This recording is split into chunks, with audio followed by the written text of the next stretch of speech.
নওগাঁর মান্দা উপজেলায় প্রকাশিত মিথ্যা ও মানহানিকর সংবাদের প্রতিবাদে সংবাদ সম্মেলন করেছেন ভুক্তভোগী মুফতি মাহমুদুল হাসান। আলামিনের তথ্যচিত্রে বিস্তারিত।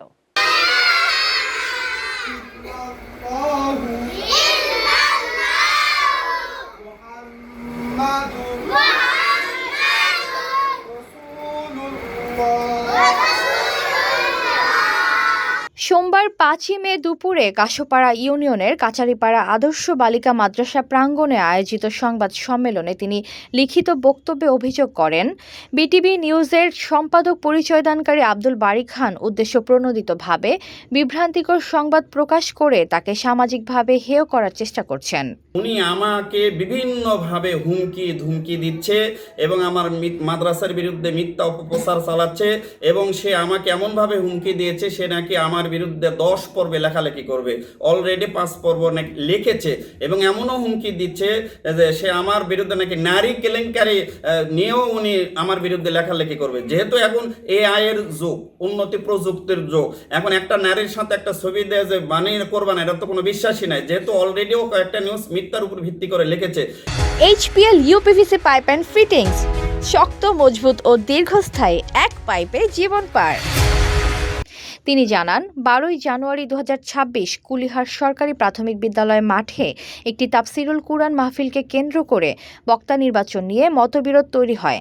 তার দাবি, হানাফি ও সালাফি আলেমদের সমন্বয় করলে বিভ্রান্তি এড়ানো যেত, এমন মতামত উপেক্ষা করা হয়। মুফতি মাহমুদুল হাসান আরও অভিযোগ করেন, ঘটনার পর থেকেই তার বিরুদ্ধে ধারাবাহিকভাবে মিথ্যা সংবাদ প্রচার করা হচ্ছে এবং ভবিষ্যতে আরও অপপ্রচারের হুমকিও দেওয়া হয়েছে। যতই মনে ভালো দিকে যাক, তা কিছু কিছু মানুষ ইসলামের দিকে শত্রুটা লেগে থাকে। কারণ তিনি প্রতিষ্ঠানের প্রতি হাদিসের কথা অনুযায়ী থাকে, আগে থেকেই থাকবেই, কিন্তু ওর দিকে লক্ষ্য না দেখে আমাদেরকে সামনে এগিয়ে যেতে হবে।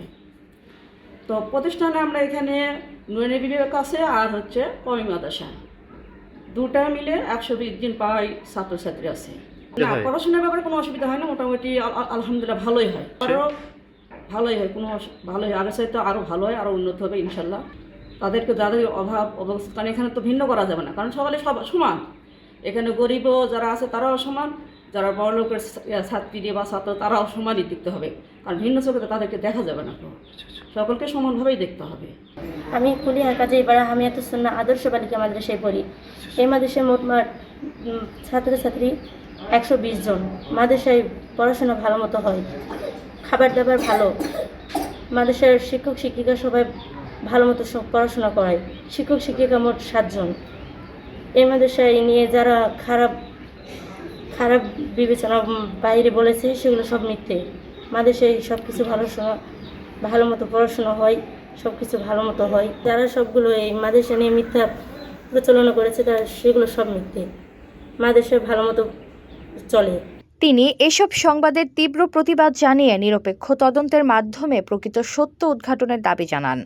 এ বিষয়ে অভিযুক্ত আব্দুল বারী খান বলেন, তিনি ব্যস্ত আছেন এবং পরে বিস্তারিত বক্তব্য দেবেন। সংবাদ সম্মেলনে মাদ্রাসা পরিচালনা কমিটির নেতৃবৃন্দ সহ স্থানীয় গণ্যমান্য ব্যক্তিরা উপস্থিত ছিলেন।